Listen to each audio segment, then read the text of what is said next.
The role of journalism in a democracy is publishing information that holds the powerful to account.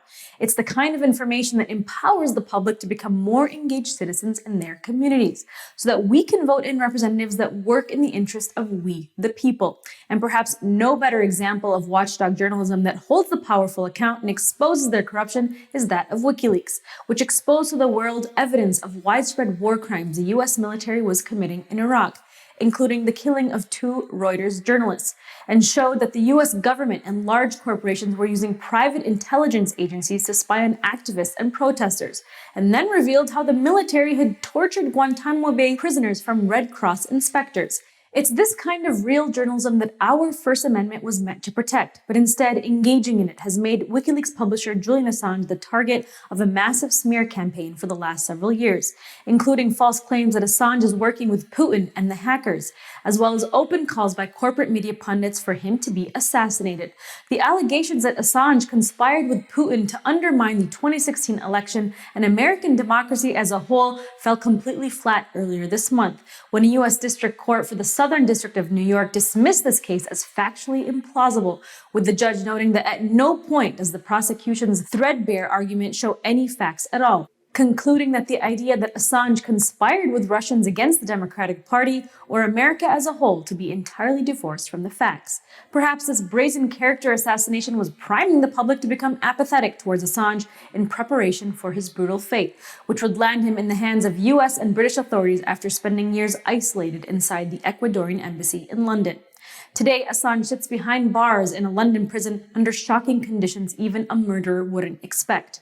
Renowned filmmaker and journalist John Pilger visited him there and fears for Assange's life, noting that he's being held in isolation, is heavily medicated, and being denied the basic tools needed to fight his charge of extradition to the United States. Now, the UN has consistently condemned the actions of the US, UK, and Swedish governments and called for Assange's immediate release. Their special rapporteur on torture and ill treatment visited him in May, declaring, "Assange has been deliberately exposed for a period of several years to progressively severe forms of cruel, inhumane, and degrading treatment of punishment, the cumulative effects which can only be described as psychological torture.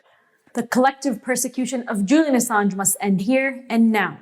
Now, on May 23rd, Assange was charged under the US Espionage Act for the possession and dissemination of classified information given to him by Army intelligence analyst Chelsea Manning, marking the first time the Espionage Act has been used against a journalist for publishing classified information. Assange now faces a sentence of 175 years in jail if found guilty. But you may not have known any of this, because it seems clear that the very media that spent years dragging Assange's name through the mud are now deliberately engaging in a media blackout on his treatment. So if you were waiting for the corporate media or their lapdog pundits to defend freedom of the press and freedom of speech, you'd be disappointed. Now, it's important to ask ourselves, what exactly is Julian Assange's real crime? In an area dubbed the information age, where the strategy of the powerful appears to be to know as much as possible about us while ensuring that we know as little about them and how they operate, Assange worked to prevent that imbalance from becoming a rout and stuck like a bone in the throat of the mighty. A double chorus of voices across the mainstream media spectrum cheered the destruction of the First Amendment. The New York Times applauded Trump, claiming he'd done well to charge Assange with an indisputable crime, and CNN demanded that Assange finally face justice, while others claimed that the day in court of the narcissist internet troll who attacked America with his vile spite was long overdue. And all around the world, Assange's treatment seems to have given the green light to governments to intimidate and harass journalists like never before, while independent media everywhere are being marginalized by the crackdown on internet freedom through censorship tools created by the oligarchy. In a clear sign to the world, Assange held up Gore Vidal's book, The History of the National Security State, to cameras while being dragged from the Ecuadorian embassy. Now, the book warns of an increasingly powerful and unaccountable authoritarian government taking over the country. Part of that is silencing dissent and limiting or destroying the freedoms centuries of struggle have won us. If Assange is successfully prosecuted, it will send a message to the world that the era of freedom to speak in public is well and truly over. He will not be the last to be persecuted. The more a power oppresses and takes away rights, the more it needs to oppress and take away more rights until the last vestiges of opposition are destroyed or driven far underground. We cannot expect corporate media to stand up to the corporate state. We have to do it ourselves, or any citizen of the world will be next.